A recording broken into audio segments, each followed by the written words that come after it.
Murshidabad singers গিল্ডের পক্ষ থেকে প্রথমে পুষ্পস্তবক দিয়ে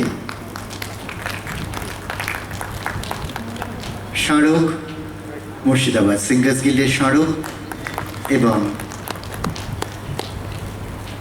মিষ্টি মুখ করাবো শ্রী কেদার হালদারকে।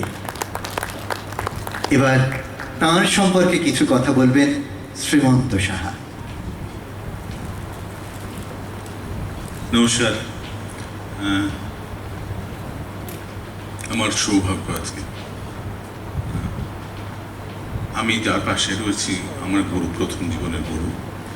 আমি ওনার কাছে রবীন্দ্রসঙ্গীত শিখেছি প্রথমের দিকে। যাই হোক, উনি প্রথমে ওনার বাবা কিরিটে হালদার সঙ্গীত জগতে বহরমপুরের উচ্চাঙ্গ সঙ্গীতে উনি বিরাজ করতেন। ওনারই স্বর্গীয়, ওনারই পুত্র কেদার হালদার মহাশয়, ওনার কাছে প্রথম হাতে খড়ি কেদারদার সঙ্গীতের।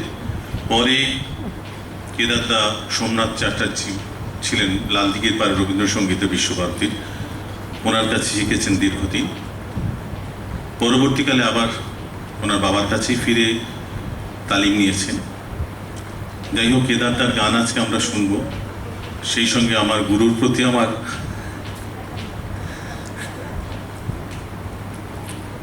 নমস্কার।